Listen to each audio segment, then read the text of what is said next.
Hello and welcome to Best Books, an Orchard Hill Church podcast that helps you choose your next book. I'm your host, Jonathan Thiede, and today with me is a familiar face around Orchard Hill. You've probably seen him put a camera in your face at some point. Welcome to the show for episode 26, Josh Thomas. Josh, how's it going? We are having fun so far, and I'm forecasting more fun as the time goes on here, Jonathan. Thank you for having me. Absolutely, yeah.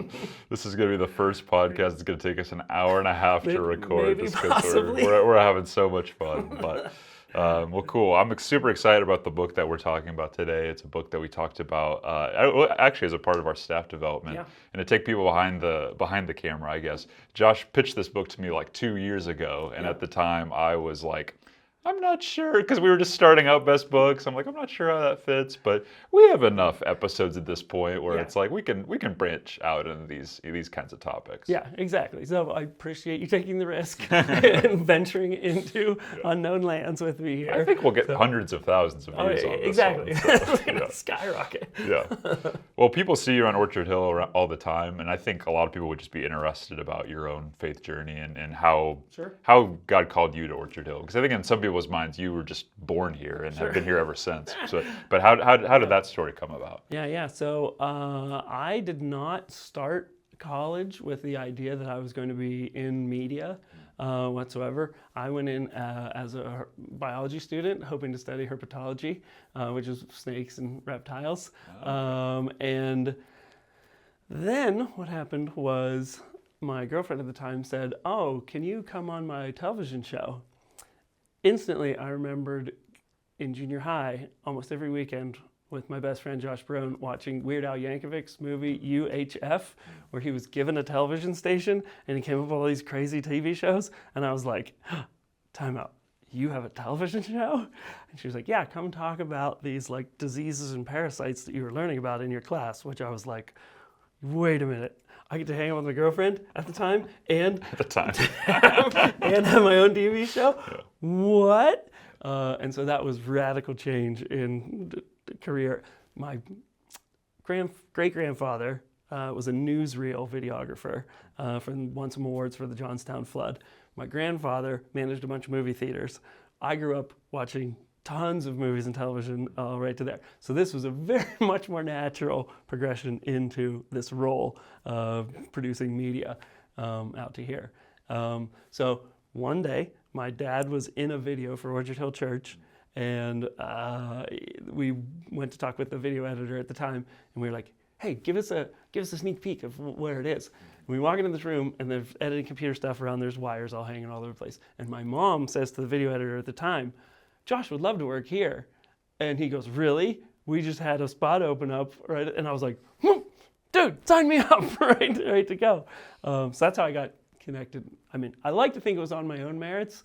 My father probably, in the history that he had with the church, probably helped a little bit to grease the grease the contract there initially, which is fine. Sure. But that was 20 years ago. Yeah. So it's been pretty fun. To make stuff for God, have your calling fit with your job, have your identity, which is huge in this book, fit with your role, doing something important, hopefully changing the world. So that's what we're trying to do here. Yeah, that's so interesting that I didn't know that about your grandfather and your great-grandfather having some exposure to media. So what did that skip a generation with your parents, or did they? I think he just was just like, I just really like hanging out with college students. Okay. So that's where my dad went. But we're still. Nice. It was, without exaggeration, we were at the movie theaters when I was growing up 4 days a week. It's a big movie family. Gigantic movie and TV family out to there. Of which it's still. You get my sister and I and my dad together. That's all we talk about: television shows and movies, and that's our like main go-to. Yeah. So there's not. So I wouldn't say it necessarily skipped. It just. In profession skipped my dad, of which he was like, hey, we should do a summer interest group about movies. And I was like, Dad, I don't have the time for it, but cool idea. Totally, yeah. Well, cool. So take me back just like one step before. So you had that interaction. He would love to work here. Like when your dad got involved with Orchard Hill, is that when you guys like started attending, or had you guys a little gone? Bit. Okay. So we didn't start. My wife and I didn't start attending until we were married in the area. Sure. And much more frequently. My dad used to teach a lot on Wednesday nights, Gotcha. not necessarily weekends. So we would be here for that, out to there. So that's sort of where we started. So, yeah. Well, this is a cool thing for me. I'm having flashbacks even now. So I used to be a college pastor up in Newcastle, PA, and we had about 30 Geneva College students. Sure. And every time we had a student ministry student, they were always raving about this guy, Terry Thomas. And so it's just funny, like looking like, because I still get students reach out to me and be like, you serve at the same church as Terry Thomas? Wait a minute. That's so cool, you know? What's that like? And you're like, he's never here. It doesn't matter. No, but your dad really is a legend, you know, and so it's cool to sit down with you and just to have those lines cross. But Sure, thanks. It's Yeah. nice sitting down with you as well. yeah. Well, you're a pretty open person, I would say, but you know this from being behind the camera. I always ask people, you know, what is something most people don't know about you? Yeah. I would say I had an experience a couple years ago that most people would say they absolutely hated and required by law to experience. Yeah. And I absolutely loved it. And I am looking forward to the day when I get to do this again.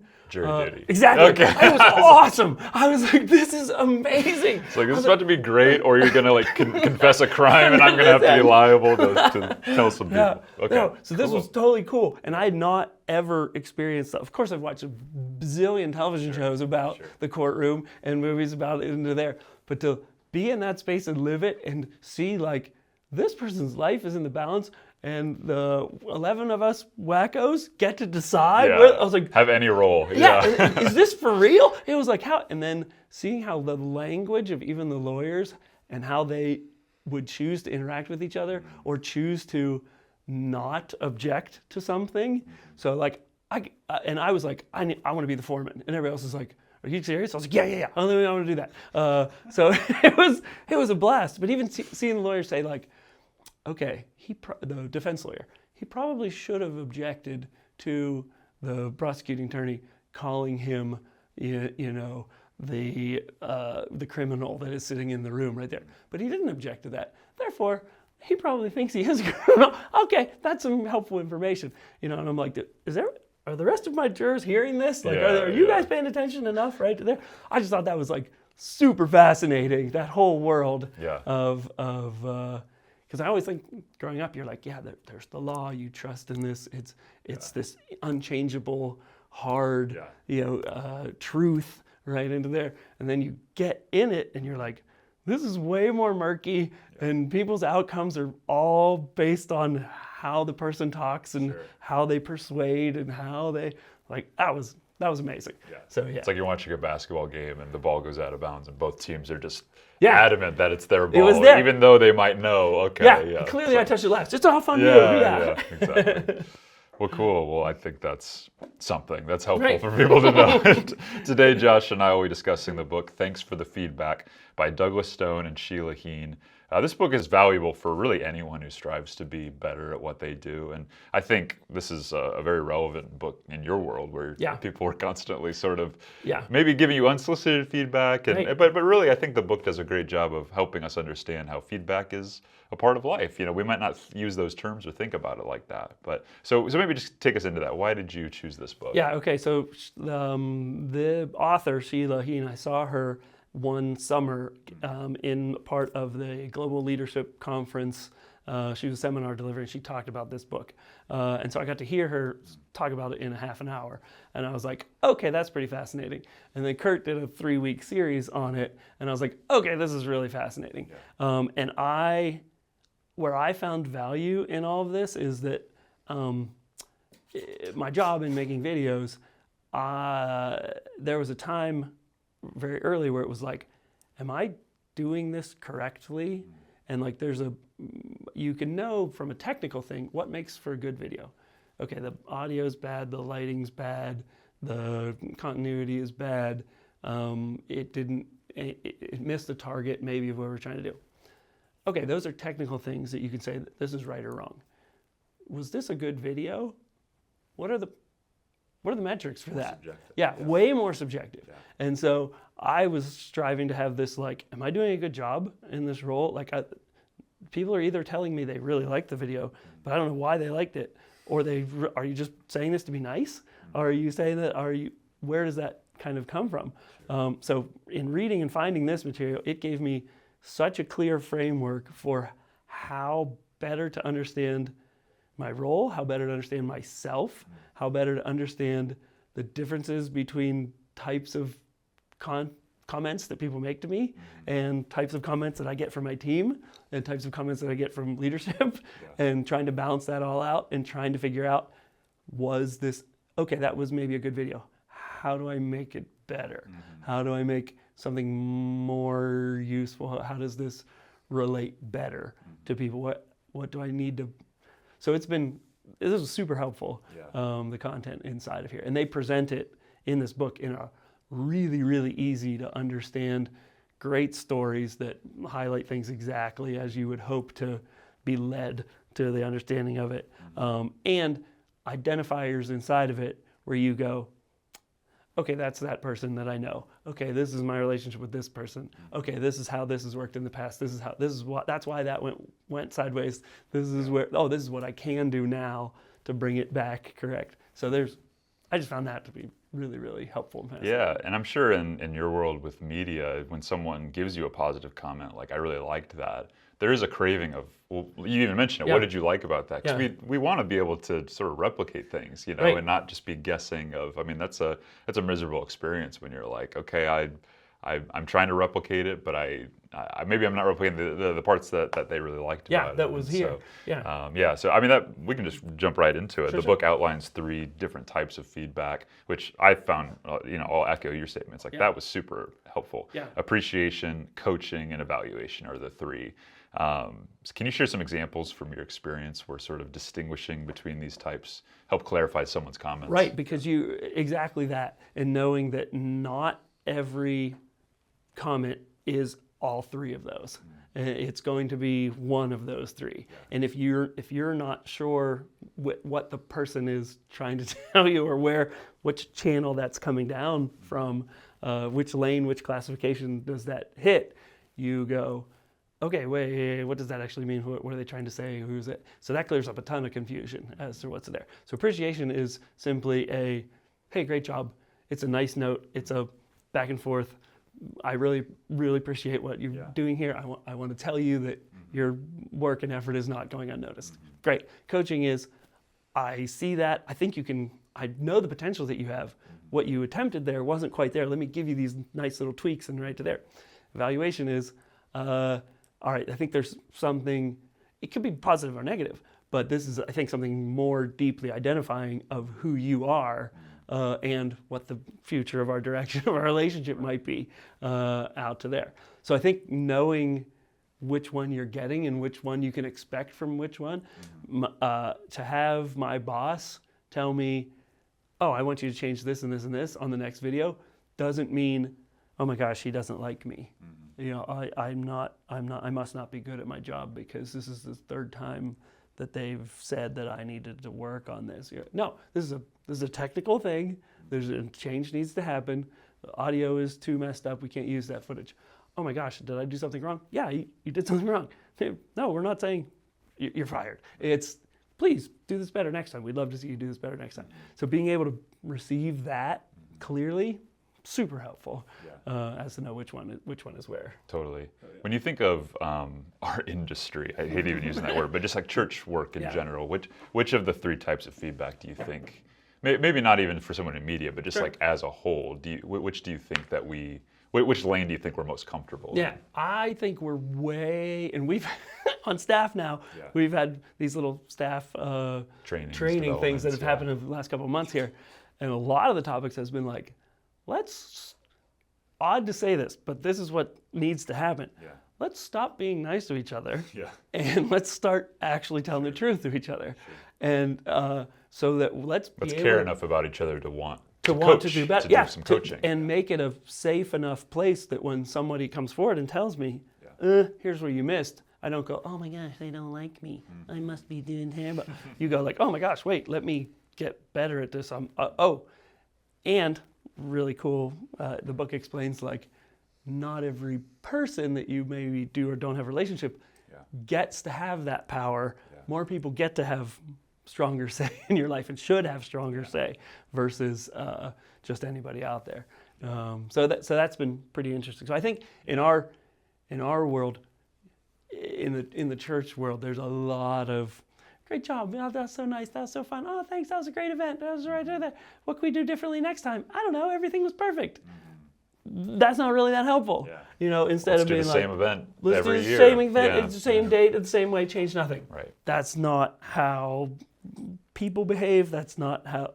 I don't want to keep making the same video 500 times. Right. If I'm here another 20 years and I go, what did my development and my own growth and skill and what did the church look like? Nothing different. Your retirement party is very encapsulated exactly. in one video. Here it is. Yeah. Here's what we did. Let's look back and that's exactly the Highlight same video. reel. It's the same video. Same shot. Yeah. We don't. That would be a fail in my brain. So I think, and I would imagine that happens in a lot of places.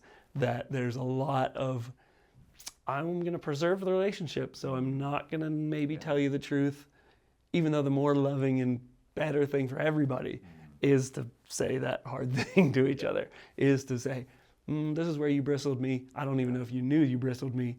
This is what we need to talk about.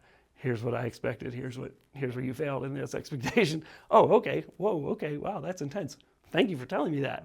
Thank you for making me a better person. Thank you for making this whole environment better based on what you're suggesting to me.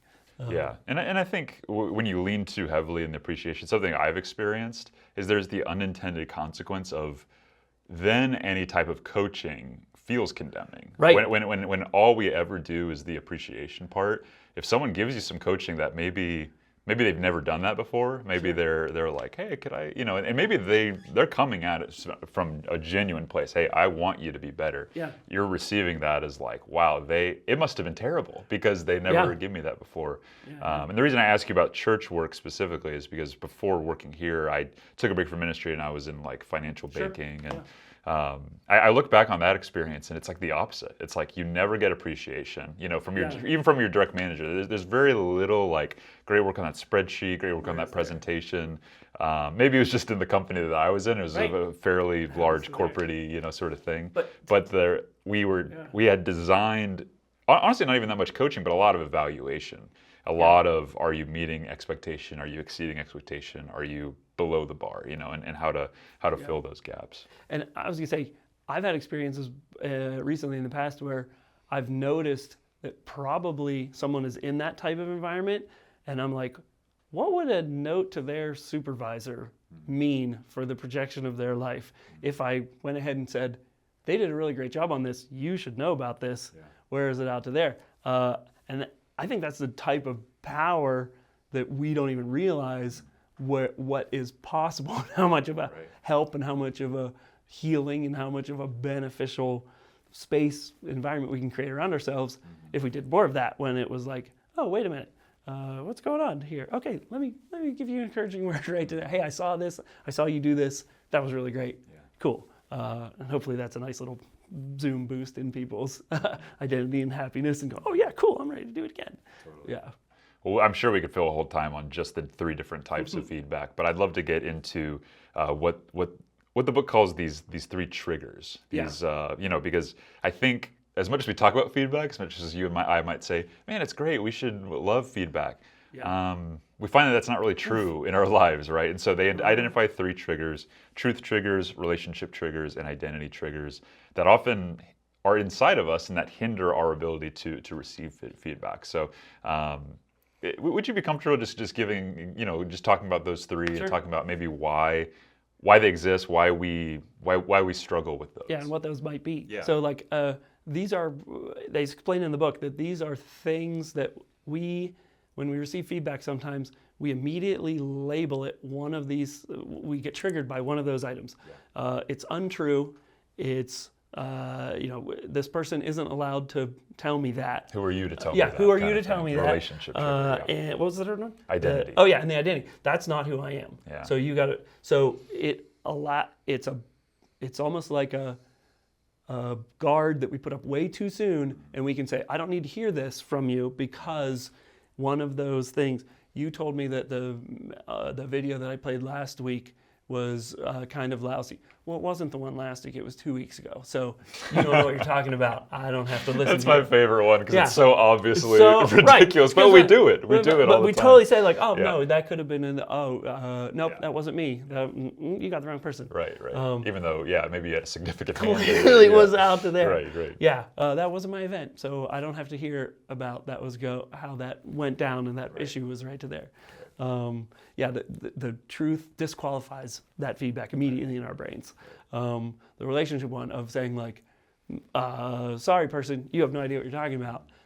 You're out of here. So this one used to drive me crazy when like Dan Shields, my boss, who's a fantastic worship leader, knows music in and out, comes and says, oh, that edit that you made in this video wasn't quite there. And I'm like, nah, dude, are you serious? Like did you go to film school? I don't think so. Like right here.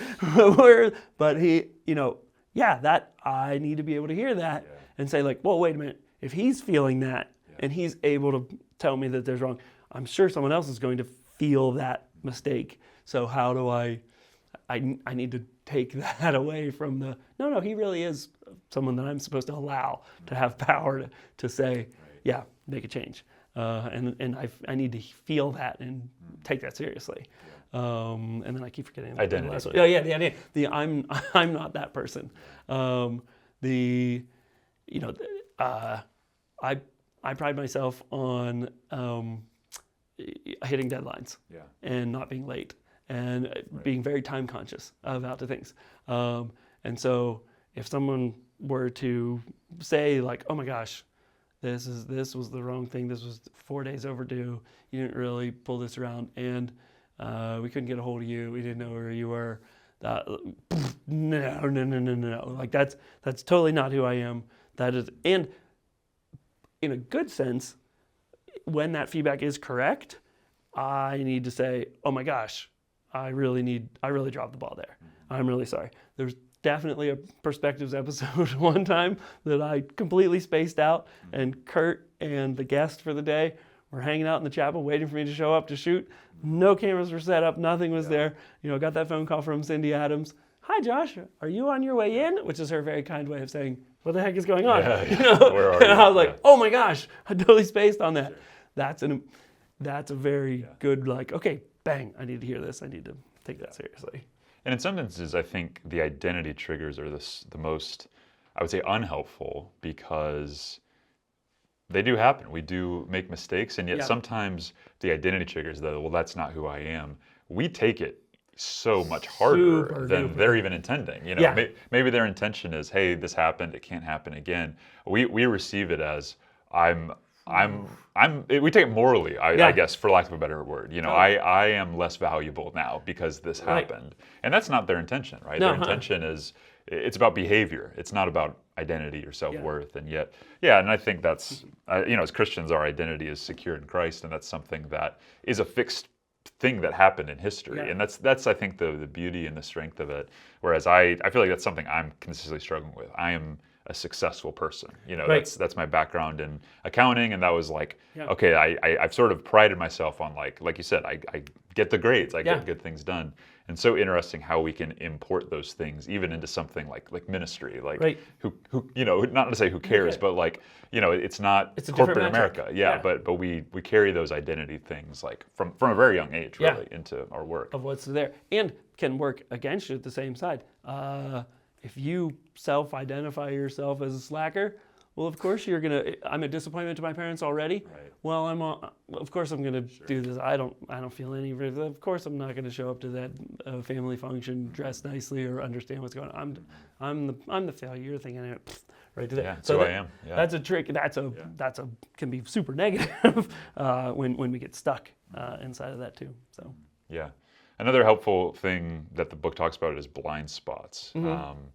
I find this incredibly difficult to talk about, because it's like the very nature of it is, you have blind spots that you don't know about, I have blind spots that I don't know about. So how can we become more aware of our blind spots? And this was interesting in the book. They were like, look, find somebody that you already know you have that super solid relationship with, and this is your best friend, this is your spouse, This is someone you know you already have that super trust in, and say, okay, I'm dropping the guard. Go ahead, hit me with what I'm clearly, you've had 5 negative interactions around this one thing, and each time you're like, how did that happen? Why did that happen? Why is it there? And somebody comes up and says, your breath stinks. You're having a terrible. What? Yeah, that's why the people didn't want to talk to you. That's why that girl never called you back. Right. That's why you haven't gotten any fourth. A little personal, but right. Out to here. But being able to hear that and go, okay, maybe these people are right. Yeah. Maybe this, and what do I need to do to change that? Yeah, that's a tough thing. Yeah.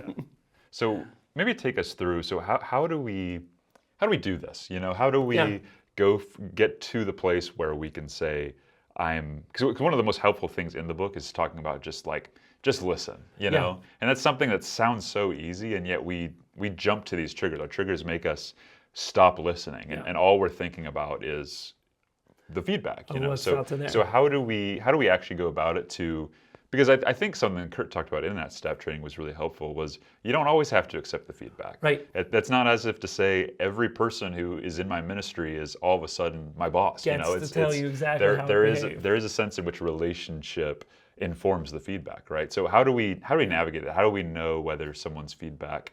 How do we get to that truth, I guess? Yeah. So if I could point to this little map here, we will add it to the full screen just to see it right there. So they call this the gap map in the book.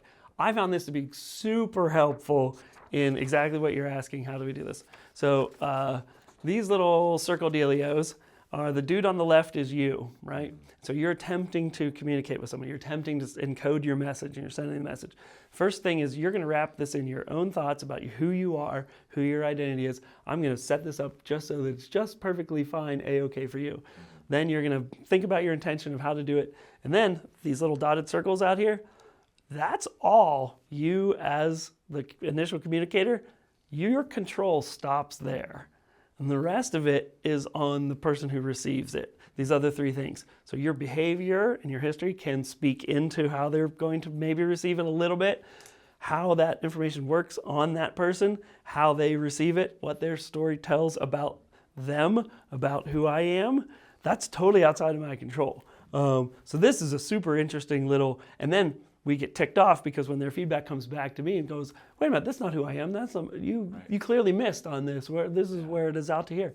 So I think having the ability to understand these steps, and a lot of the content that I create, I was super worried about making sure that it lands exactly inside of this person's, I need you to hear this exact thing. Sure. And this took the pressure off me totally to say it's kind of impossible. There's no way in the world I'm going to be able to frame the thing. They're not me. Yeah. I could. You and I play basketball together a lot. We both have a history of basketball. We understand the game of basketball.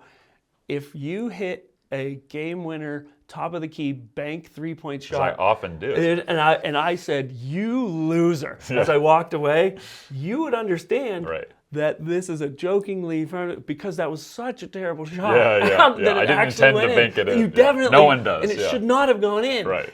And that's a shared common thing between us. But if we don't have that relationship, someone sees us someone's watching from the bench. Whoa, wait a minute. Those guys have beef. Those guys hate each other. And even if we're on the same team, I may have even said, what is that at that point, So I think this is a super helpful chart to be like, okay, sometimes we just have to let go. Yeah. Sometimes when somebody comes up and says, I didn't understand that video at all, I have to go, oh my gosh, I made a really bad video. Maybe. Yeah. Maybe they just didn't have that same level of rapport, level of history, visual knowledge, so to say, or understanding of how this is supposed to work. I got a great example of this. So a couple of years ago, we had a Virtue or Vice was the name of the message series, right? And so as soon as I heard this, I thought of the Grand Theft Auto Vice City video game, right? So, I remember this, I made the bumper video, tried super hard to make it look exactly like it was from the video game. Yeah. With the angle, with the animated map, with the little completion thing. I thought it tied in really well with the topics. I thought it set Kurt up really easily out to there. I got so much feedback of that, of like, what was that? What was that? Right. Why? do we have to use that week to week? And I was like, oh my gosh, I spent like 50 hours extra. Normally what it's tough feedback to receive. Make it about, that was super hard. So, but there, I just needed to listen. Yeah. Okay, maybe this did miss the mark. Gets it, yeah. Even though you, Gamer, and I, you probably be like, oh, that was awesome. Wow, great job. Right. But yeah, that's... Yeah. The lack of gamers in the population is more... that's a problem. Yeah, right.